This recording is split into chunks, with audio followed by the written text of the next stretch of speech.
Welcome back to my channel. இன்றைக்கும் Deepavali special ரெசிபியாக அச்சு முறுக்கு செஞ்சுருக்கோம். ரொம்ப அருமையாக வந்திருக்கு. இதன் செய்முறை எப்படின்றத இப்போ நம்ம பார்க்கலாம். இப்போ அச்சு முறுக்கு செய்யறதுக்கு 250 கிராம் கப்பில் 2 கப்பு நான் அரிசி மாவு சேர்க்க போகிறேன்.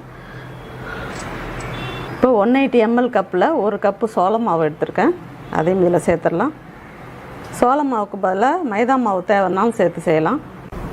இப்போ இதுலேயே 100 கிராம் பொடித்த சர்க்கரை சேர்த்துக்கலாம். 1 ஸ்பூன் வெள்ளை எள்ளு எடுத்திருக்கேன். உங்களுக்கு கருப்பு எள்ளு தேவைன்னாலும் சேர்த்து செஞ்சுக்கலாம்.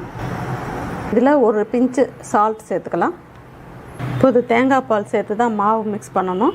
இதை கொஞ்சம் கொஞ்சமாக சேர்த்து மிக்ஸ் பண்ணிக்கலாம். தேங்காய் பால் வந்து நல்லா திக்காகவும் இருக்கணும்.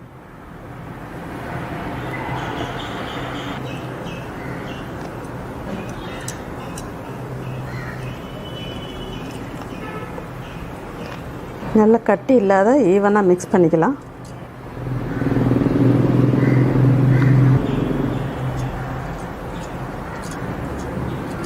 ரொம்ப திக்காகவும் இல்லாத தண்ணியாக இல்லாத இந்த கன்சிஸ்டன்சிக்கு மாவு ரெடி பண்ணிக்கணும்.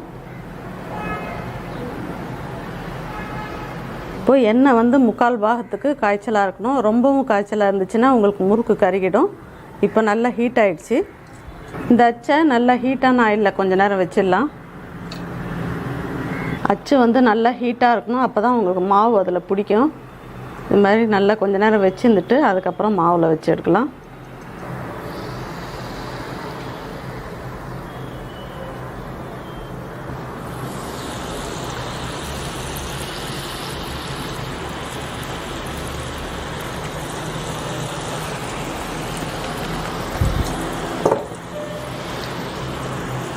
ஒன்று போட்டதுக்கப்புறம் மறுபடியும் கொஞ்சம் நேரம் அப்படி வச்சுட்டு அதுக்கப்புறம் தான் மாவில் டிப் பண்ணணும்.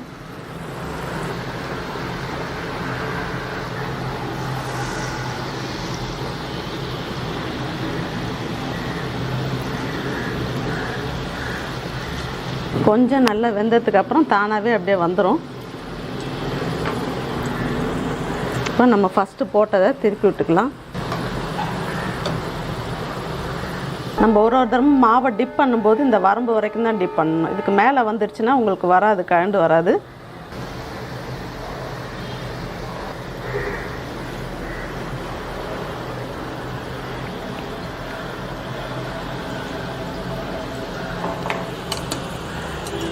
இப்போ நம்ம ஃபஸ்ட்டு போட்டதை எடுத்துடலாம்.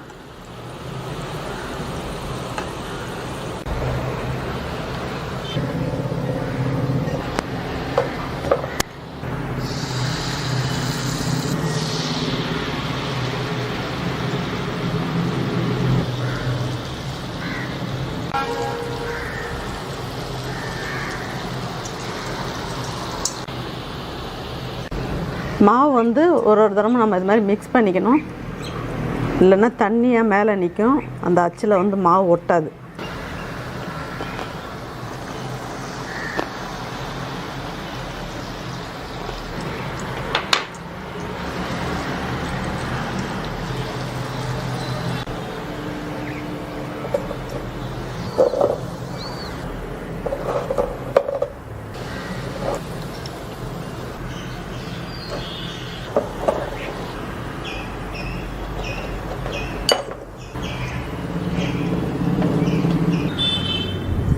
இது எப்படி கிறிஸ்பாக வந்திருக்குன்னு பார்க்கலாம்.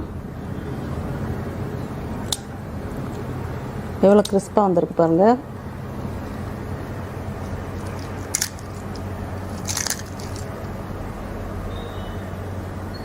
இதே மெத்தடில் இந்த ரெசிபியை நீங்களும் ட்ரை பண்ணுங்கள். அருமையாக வரும். உங்களுக்கு இந்த ரெசிபி பிடிச்சிருக்குன்னு நினைக்கிறேன். பிடிச்சிருந்ததுன்னா லைக், ஷேர், கமெண்ட்ஸ் பண்ணுங்கள். ஃபஸ்ட் டைம் சேனலை பார்க்குறவங்களா இருந்தால் சேனலை மறக்காமல் சப்ஸ்கிரைப் பண்ணுங்கள். தேங்க்யூ.